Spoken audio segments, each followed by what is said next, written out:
Bismillahirrahmanirrahim. Assalamualaikum warahmatullahi wabarakatuh. Yang kami hormati, yang sama-sama kita cintai, yaitu Ibu Ade Siti Haryanti. Kami dari kelompok 8 yang beranggotakan antara lain Sinta Aprilia Nur Azizah, Rizky Syahputra Muslim, Ikhtiara Ramdania, ingin mempresentasikan yang bertemakan pembinaan bahasa Indonesia dengan mata kuliah pembinaan bahasa Indonesia. Selanjutnya, saya akan menjelaskan apa sih yang disebut dengan pembinaan bahasa. Di sini ada pembinaan bahasa merupakan upaya sadar, terencana, dan sistematis untuk meningkatkan mutu bahasa sehingga masyarakat pemakainya memiliki kebanggaan untuk menggunakannya. Lalu, selain pembinaan bahasa, ada juga yang disebut dengan pengembangan bahasa. Apa itu pengembangan bahasa?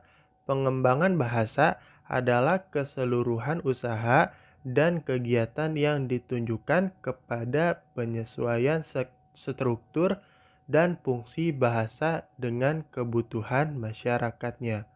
Selanjutnya, di sini ada juga perencanaan bahasa. Apa itu perencanaan bahasa? Negara-negara yang multilingual, multikultural, dan juga multirasial menurut Kerr dan Agustina untuk menjamin kelangsungan komunikasi kebangsaan perlu dilakukan suatu perencanaan bahasa yang harus dimulai dengan kebijaksanaan bahasa. Lalu, mengapa bahasa memerlukan perencanaan? Bahasa adalah bentuk tingkah laku sosial. Bahasa dipergunakan oleh manusia untuk berkomunikasi. Dalam komunikasi ini terjadi perbenturan sehingga muncul konflik-konflik. Sekalipun konflik itu bukan bahasa. Kita sering menyaksikan dengan sebuah kata saja dapat terjadi konflik fisik. Jadi, bahasa itu direncanakan karena ingin memperkecil konflik bahasa itu. Kalau perencanaannya tidak matang, pasti malapetaka yang akan muncul. Lalu selanjutnya di sini ada praktiknya dalam perencanaan bahasa Indonesia. Dapat dikelompokkan menjadi dua aspek. Yang pertama, di sini ada perencanaan status. Perencanaan status adalah perencanaan yang terkait dengan usaha peningkatan status bahasa Indonesia. Misalnya, sebagai bahasa persatuan, bahasa nasional, bahasa negara, dan bahasa resmi. Setelah itu, ditingkatkan lagi statusnya sebagai bahasa pengantar pendidikan di lembaga-lembaga pendidikan, bahasa ilmu pengetahuan, bahkan sebagai bahasa budaya bangsa Indonesia. Selanjutnya di sini yang kedua adalah perencanaan bahan, yaitu perencanaan yang terkait dengan aktivitas penyusunan ejaan, pembakuan ucapan, pembentukan istilah, penyusunan tata bahasa, penyusunan kamus, dan sebagainya. Semua langkah ini dilakukan oleh pemerintah Indonesia yang pelaksanaannya teknisnya diserahkan kepada Pusat Pembinaan dan Pengembangan Bahasa dengan berbagai macam strategi dan kiatnya. Selanjutnya, di sini ada berbagai model perencanaan bahasa. Yang pertama, model Haugen pada tahun 1959. Di sini ada 4 kriteria. Yang pertama adalah pemilihan, yang kedua ada pelaksanaan, yang ketiga ada penyandian, dan yang keempat ada peluasan. Selanjutnya, model Ferguson pada tahun 1968. Di sini ada 3 kriteria. Yang pertama, pengabjadan, yang kedua, pembakuan, dan yang ketiga, pemodernan. Dan yang selanjutnya, yang ketiga adalah model close pada tahun 1969. Di sini ada dua kriteria. Yang pertama, perencanaan status, dan yang kedua, perencanaan bahan. Dan yang terakhir, yang keempat, model Karam pada tahun 1974. Karam berpendapat bahwa pelaksanaan perencanaan bahasa dilakukan pada tingkat nasional oleh lembaga yang ditunjukkan oleh pemerintah di Indonesia. Misalnya dilakukan oleh Pusat Pembinaan dan Pengembangan Bahasa. Jadi dapat dilihat bahwa perencanaan bahasa melibatkan usaha pengumpulan data lewat penyelidikan atau penelitian baik menyangkut materi bahasa maupun budaya, atau pemakaian bahasa, penyusunan perencanaan menyeluruh yang mungkin bisa dilakukan, dan pembuatan perencanaan awal yang diperlukan untuk menentukan keputusan mengenai pemilihan dan pembentukan norma bahasa. Upaya-upaya ini dilakukan setelah ada kepastian atau penentuan bahasa tertentu sebagai bahasa Indonesia. Selanjutnya di sini, dengan demikian, bidang kebahasaan yang perlu direncanakan adalah antara lain. Yang pertama adalah pemantapan bahasa sesuai dengan fungsinya. Misalnya suatu bahasa hanya berfungsi sebagai alat komunikasi di lingkungan keluarga. Dengan demikian, bahasa tersebut tak perlu diajarkan di sekolah. Akibatnya, tak perlu perencanaan yang dihubungkan dengan pendidikan kebahasaan yang melewati pendidikan formal. Lalu yang kedua, bahasa sebagai lingua franca. Yang ketiga, penerimaan penutur bahasa untuk ikut membantu kebijaksanaan pemerintah dalam kebahasaan. Lalu selanjutnya, pendidikan dan pengajaran kebahasaan di dalam dan di luar lembaga-lembaga pendidikan. Selanjutnya, ketenagaan yang akan menangani masalah-masalah kebahasaan. Selanjutnya, penggalian sumber dana. Dan yang terakhir, kerjasama dengan lembaga atau perseorangan yang tidak menangani langsung kebahasaan.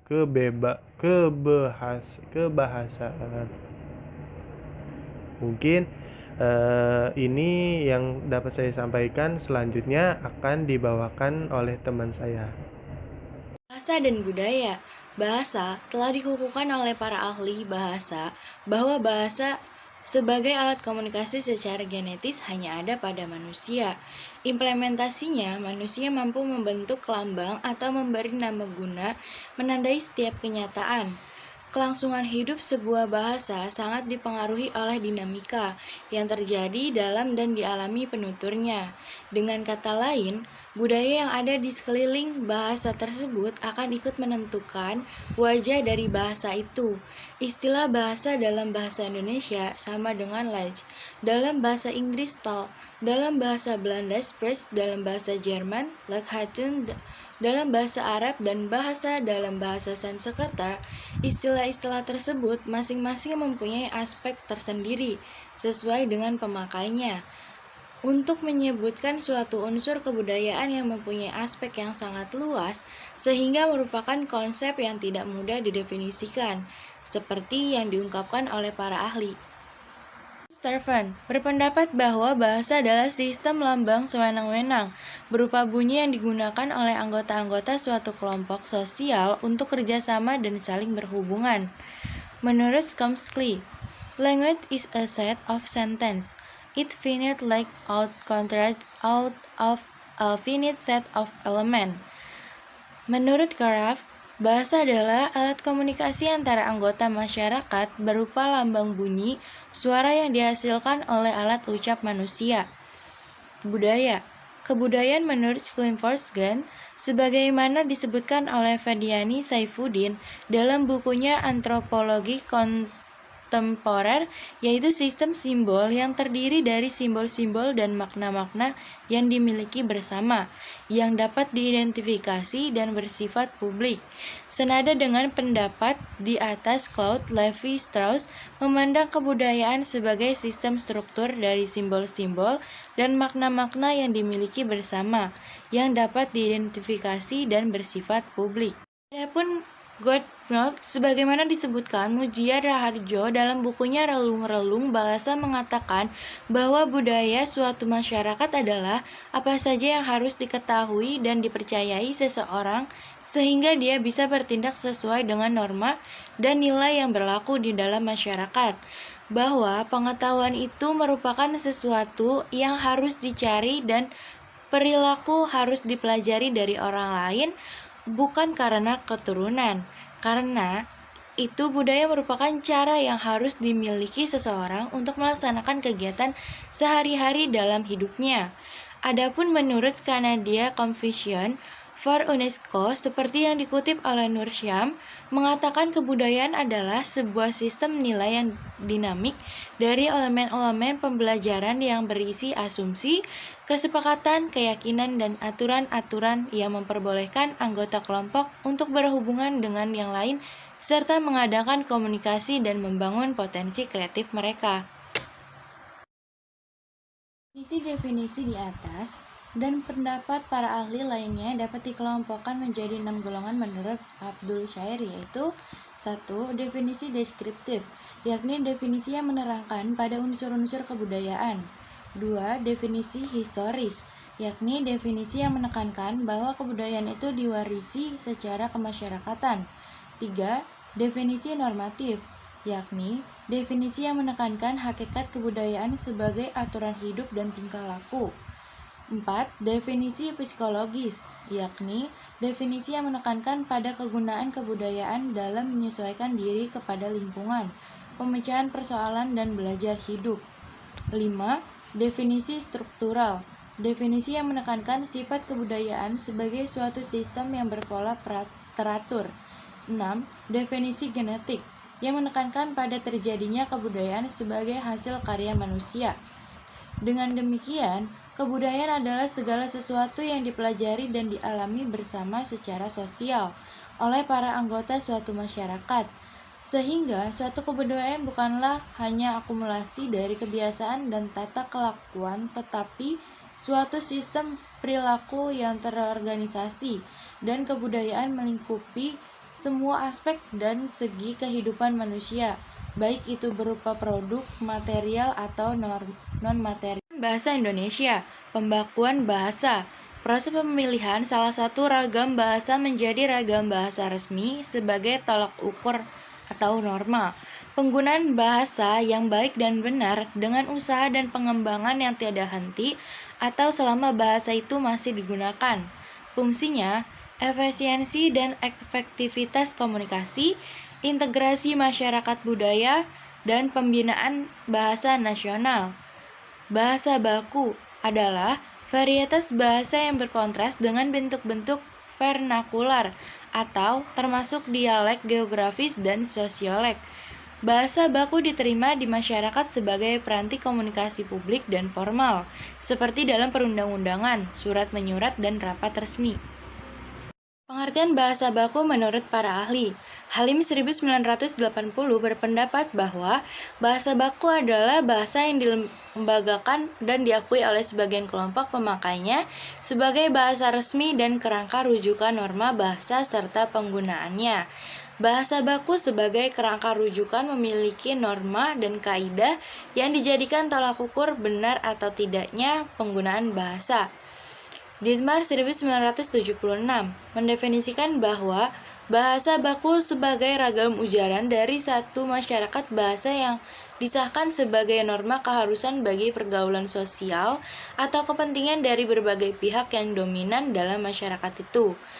Hartman dan Storr 1972 memberikan pengertian bahwa bahasa baku sebagai ragam bahasa yang secara sosial lebih sering diinginkan dan dikaitkan pada ujaran pihak-pihak yang berpendidikan, baik di dalam maupun di sekitar pusat kebudayaan atau politik masyarakat tersebut. Fay dan Gaynor, 1954, mendefinisikan bahwa bahasa baku adalah dialek suatu bahasa yang istimewa dalam hal sastra dan budaya dibandingkan dengan dialek-dialek lainnya, dan disepakati sebagai bahasa yang paling sempurna oleh masyarakat penutur dialek-dialek lain. Bahasa baku. A. Kemantapan yang dinamis. Bahasa baku memiliki kaidah dan aturan yang tetap, tetapi luas atau dinamis. Keluasan tersebut memungkinkan bahasa baku menerima sistem perubahan dan perkembangan, baik kaidah gramatikal, kosakata, peristilahan, maupun berbagai ragam gaya di bidang sintaksis dan semantik. B. Kecendekian. Bahasa baku memiliki ciri kecendekian agar dapat digunakan dalam ilmu pengetahuan, teknologi, dan kehidupan modern. C. Kerasionalan. Kerasionalan bahasa tampak pada penggunaan bahasa baik di bidang kosakata maupun struktur sintaksis. Ciri ragam baku. 1. Jumlah penutur asli bahasa baku lebih sedikit dibandingkan dengan keseluruhan penutur. Yang kedua, ragam yang biasanya diajarkan kepada orang lain yang bukan penutur asli bahasa tersebut. Yang ketiga, ragam baku memberi jaminan kepada pemakainya bahwa ujaran yang dipakai kelak dapat dipahami oleh masyarakat luas. Yang keempat, ragam baku dipakai oleh kalangan terpelajar, cendekiawan, dan ilmuwan jika dikaitkan dengan bahasa nasional. Yang kelima, mempunyai bentuk-bentuk kebahasaan tertentu yang membedakan dengan ragam lain. Adapun fungsi bahasa baku, yaitu 1. Sebagai fungsi pemersatu, adalah fungsi bahasa baku yang dapat menghilangkan perbedaan dan menciptakan kesatuan dalam masyarakat tutur, khususnya memperkecil perbedaan dialek dan menyatukan masyarakat tutur yang berbeda dialeknya.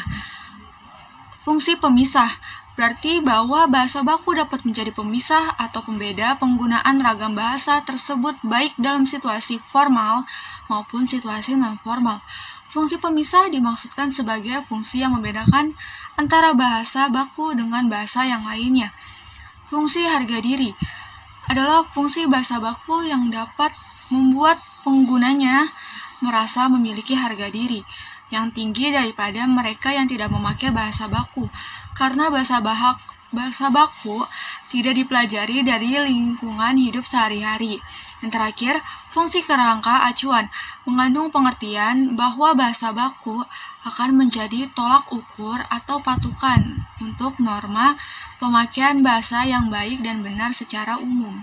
Adapun pemilihan ragam baku. Yang pertama, dasar otoritas adalah penentuan baku atau tidak baku berdasarkan pada kewenangan orang yang dianggap ahli atau pada kewenangan buku tata bahasa atau kamus.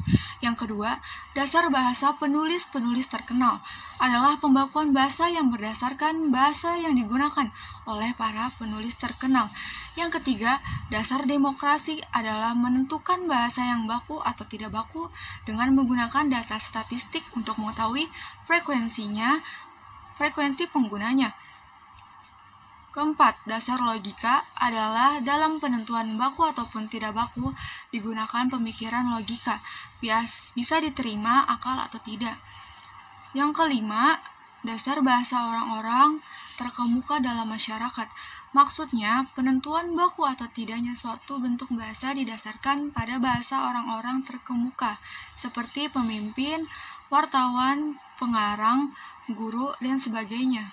Masalah pembakuan bahasa terkait dengan dua hal, yakni kebijaksanaan bahasa dan perencanaan bahasa. Melalui kebijaksanaan bahasa, yaitu bahasa dipilih dan ditentukan salah satu dari sejumlah bahasa yang ada untuk dijadikan bahasa nasional ataupun resmi. Sedangkan melalui perencanaan bahasa bisa dipilih dan ditentukan sebuah ragam bahasa dari ragam-ragam yang ada untuk dijadikan ragam baku atau ragam standar bahasa tersebut. Usaha pembakuan bahasa sebagai salah satu usaha pembinaan dan pengembangan bahasa tidak akan berhasil tanpa adanya dukungan dari berbagai sarana, yaitu pendidikan, media massa, industri buku, penelitian, perpustakaan, tenaga, dan administrasi negara.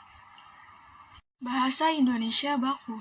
Ketika kita telah memilih satu ragam bahasa Indonesia untuk dijadikan ragam baku dan mengusahakan agar ragam bahasa tersebut mempunyai ciri kemantapan yang dinamis, kecendekiaan, kerasionalan, maka pembakuan itu harus diterapkan kepada semua tataran tingkat bahasa, yaitu fonologi, morfologi, sintaksis, leksikon, dan semantik. Ejaan dalam bahasa Indonesia telah dilakukan pembakuan. Pembakuan ejaan ini dimulai dari penetapan ejaan Van Ophuijsen tahun 1901, dilanjutkan dengan ejaan Suwandi atau ejaan Republik tahun 1974, dan disempurnakan dengan ejaan bahasa Indonesia yang disempurnakan menjadi EYD pada tahun 1972. Kedudukan dan fungsi bahasa Indonesia. Terdapat dua kedudukan, yaitu dalam kedudukannya sebagai bahasa nasional. Bahasa berfungsi sebagai lambang kebanggaan, kebangsaan, identitas nasional, alat perhubungan antar warga, antar daerah, dan antar budaya, dan alat pemersatu suku, budaya, dan bahasa di Nusantara. Dan yang kedua, dalam kedudukannya sebagai bahasa negara, bahasa Indonesia berfungsi sebagai bahasa resmi kenegaraan, bahasa pengantar pendidikan, alat perhubungan tingkat nasional, dan alat pengembangan kebudayaan, ilmu pengetahuan, dan teknologi. Kedudukan bahasa Indonesia, dasar jiwa nasionalisme. Menurut Arifin dan kawan-kawan, bahasa Indonesia juga berkedudukan sebagai bahasa negara. Hal ini tercantum dalam UUD 1945, pasal khusus yaitu bab 15 pasal 36. Jadi dapat disimpulkan jika kedudukan bahasa Indonesia adalah bahasa nasional dan bahasa negara. Fungsi bahasa Indonesia, dasar jiwa nasionalisme. Menurut Arifin, kedudukan bahasa Indonesia sebagai bahasa nasional memiliki fungsi, diantaranya sebagai lambang kebanggaan nasional, sebagai lambang identitas nasional, sebagai alat pemersatu antar budaya dan antar daerah, dan sebagai alat pemersatu berbagai suku bangsa. Sekian presentasi kami dari kelompok 8 dengan materi pembinaan bahasa Indonesia. Mohon maaf apabila ada salah kata baik secara lisan maupun tulisan. Terima kasih.